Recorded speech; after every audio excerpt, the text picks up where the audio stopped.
सुगंधा और उसकी सास कांता के बीच एक अजीब सी जंग रहती थी। ये जंग थी किचन में कौन ज्यादा अच्छा काम करेगा और घर के सदस्यों के दिल जीतेगा। और उनकी इस जंग में हमेशा कुर्बान होते थे उनके दोनों पति। कैसे? आइए देखते हैं इस किचन पॉलिटिक्स की कहानी में। एक दिन किचन में, माँ जी, आज मैं बना रही हूँ मेथी की सब्जी। इस खाने से घर वालों के पेट की सारी समस्या खत्म हो जाएगी। और मैं बना रही हूँ तड़के वाली छाछ, जिसे पीते ही गैस की समस्या कभी नहीं होगी। दोनों अपने अपने खाने को लेकर टेबल पर पहुँच जाती हैं। तभी सुगंधा के ससुर उसकी बनाई सब्जी की तारीफ कर देते हैं। अरे वाह, मेथी की सब्जी भी बनी है, बड़ी ही स्वादिष्ट है। वाह बहू वाह। अरे बहू, लेकिन इसमें इतनी सारी मेथी बर्बाद करने की क्या जरूरत थी? देखिए माँ जी, ये तो वो मेथी है जो आप रात में भिगोकर सुबह उसका पानी पीती हैं, और जो मेथी फेंक देती हैं उसी से मैंने ये सब्जी बनाई है। अरे वाह बहू, तुमने तो बड़ा ही समझदारी का काम किया।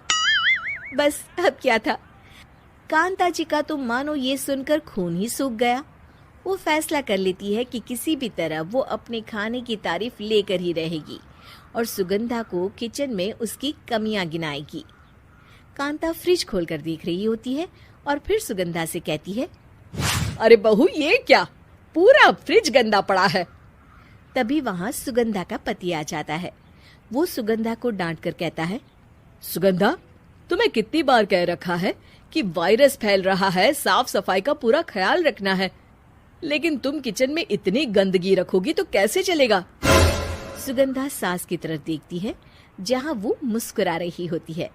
सुगंधा समझ जाती है कि सास ने उससे बदला लेने के लिए ये सब किया है। दोनों रात के खाने की तैयारी में लग जाती हैं। दोनों ना एक दूसरे की तरफ देखती हैं और ना ही एक दूसरे से बातें करती हैं।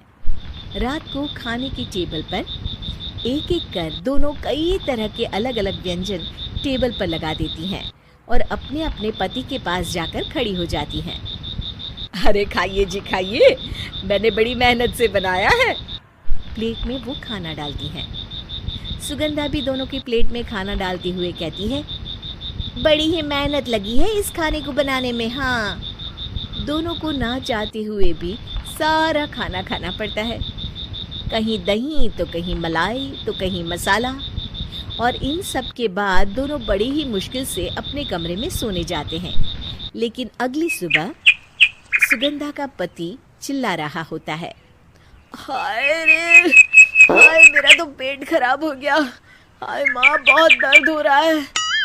तो वहीं कांता के कमरे से भी कुछ ऐसी ही आवाज आने लगती है। हे भगवान, इस सास बहू की लड़ाई हमारी जान लेकर रहेगी। जाओ कोई डॉक्टर को बुला कर लाओ। डॉक्टर आते हैं। दोनों को देखकर कांता और सुगंधा से कहते हैं, देखिए, आप दोनों इन्हें खाने में हल्का ही दीजिएगा। हो सके तो रात का खाना जल्दी खाया करे और वॉक किया करे। इतना कहकर डॉक्टर वहां से चले जाते हैं। जिसके बाद एक बार फिर से दोनों बहुएं किचन में जाती हैं और खाना बनाने में लग जाती हैं। रात में खाने के टेबल पर दोनों एक बार फिर से खाना लगाने लगती है। पापा जी, मैंने ये पतली मूंग की दाल की खिचड़ी के साथ ये पापड़ और पुदीने की चटनी भी बनाई है। अरे बहू, अभी अभी बेचारे पेट की बीमारी से गुजरे हैं, इतना भारी खाना तो डॉक्टर ने भी मना किया है ना। देखिए, मैंने आप दोनों के लिए सूप बनाया है। और दोनों उन लोगों की प्लेट में खाना डालने लगती हैं।